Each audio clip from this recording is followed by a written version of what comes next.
మంగళవారం మంచిది కాదు అని ఒక కుక్కని కన్విన్స్ చేయలేం.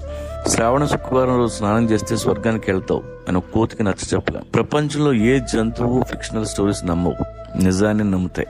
కానీ ఈ బూడిది రాస్తే దెయ్యం రాదు అంటే మనం నమ్ముతాం. ఈ రాయి లోపల పెట్టుకో ప్రపంచాన్ని ఏళ్తామంటే మనం నమ్ముతాం. మనిషి మైగ్రేట్ అయిన నాడు బానే ఉన్నాడు. 7,000 సంవత్సరాల క్రితం వ్యవసాయం కనిపెట్టాడు.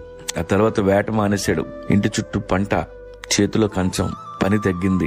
అక్కడి నుంచి అన్ని దరిద్రాలు చుట్టుకున్నాయి. తర్వాత దేవుడు పుట్టాడు, మతం పుట్టింది, బిలీఫ్ సిస్టమ్స్ తయారయ్యాయి. వాటి మధ్య పెరిగాం. క్వశ్చన్ చేసే ధైర్యం లేదు. నలుగురితో నారాయణ, గుంపుతో గోవింద. ఇప్పటికీ మైగ్రేషన్ లో ఉన్న అన్ని జంతువులు నిజంలో బతుకుతాయి. మైగ్రేషన్ ఆగిపోయిన మనం అబద్ధంలో బతుకుతున్నాం. ఫ్రీగా ప్లేట్లోకి అన్నం వచ్చిన రోజులు ఇలాగే ఉంటాం. కానీ వేటగాడు ఎప్పుడు అలర్ట్ గా ఉంటాడు. మీ వేట ఆపొద్దు, మీ ఊళ్ళో ఉండొద్దు, కడుపు నిండిన వాడి పక్కలో అసలు కూర్చోవద్దు. Please subscribe.